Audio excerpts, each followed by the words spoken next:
द्वारिका में रहकर कृष्ण ने सुखपूर्वक जीवन बिताया। यहीं रहकर उन्होंने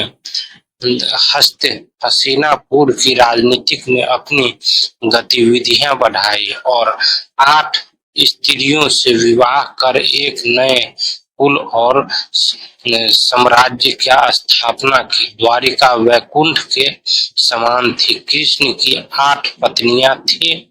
रुक्मिणी, सत्यभामा, जम्बवती, मित्र, वंदा, सत्या, लक्ष्मण, भद्रा और कलिंदी। इनसे उनका कई पुत्र और पुत्रियों की प्राप्ति हुई। इसके बाद कृष्ण ने भौमासुर, नरकासुर द्वारा बांधकर बनाई गई लगभग 16,000 स्त्रियों को मुक्त कराकर उन्होंने द्वारिका में शरण दी। नरकासुर प्रगज्योतिषपुर का दैत्यराज था, जिसने इंद्र को हराकर उनको उनकी नगरी में बाहर निकाल दिया था। नरकासुर का अत्याचार में देवतागण भी त्राही त्राही कर रहे थे। वह वरुण व छत्र आदित्य के कुंडल और देवताओं की मणि छीनकर त्रिलोक विजयी हो गए थे। वह पृथ्वी की हजारों सुंदर कन्याओं का अपहरण कर उनको बंदी बनाकर उनका शोषण करता था।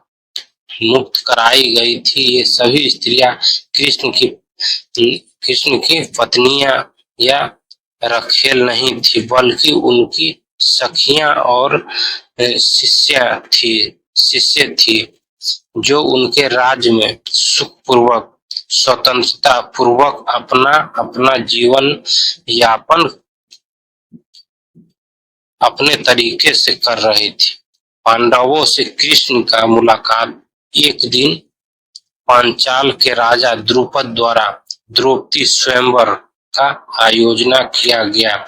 उस काल में पांडव के वनवास के 2 साल में से अज्ञातवास का 1 साल बीत चुका था। कृष्ण भी उस स्वयंवर में गए। वहां उनकी बुआ कुंती के लड़के पांडव थी मौजूद। यहीं से पांडवों के साथ कृष्ण की घनिष्ठता आरंभ हुआ।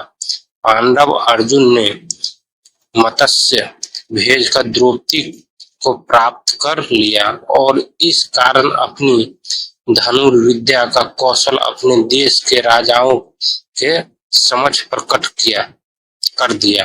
अर्जुन की इस कौशल से कृष्ण बहुत प्रसन्न हुए। वहीं उन्होंने पांडवों से मित्रता बढ़ाई और वनवास की संपत्ति के बाद वो पांडवों के साथ हस्तिनापुर पहुंचे। क्रूराज धृतराष्ट्र ने पांडव को इंद्रप्रस्थ के आसपास का प्रदेश दे रखा था।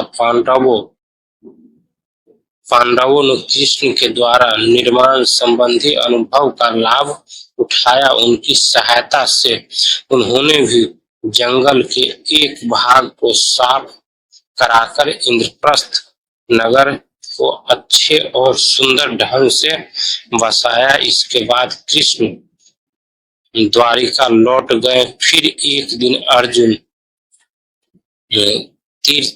तीर्थटन के दौरान द्वारिका पहुंच गए। वहां कृष्ण के बहन सुभद्रा को देखकर ये मोहित हो गए। कृष्ण ने दोनों का विवाह करा दिया और इस तरह कृष्ण की अर्जुन के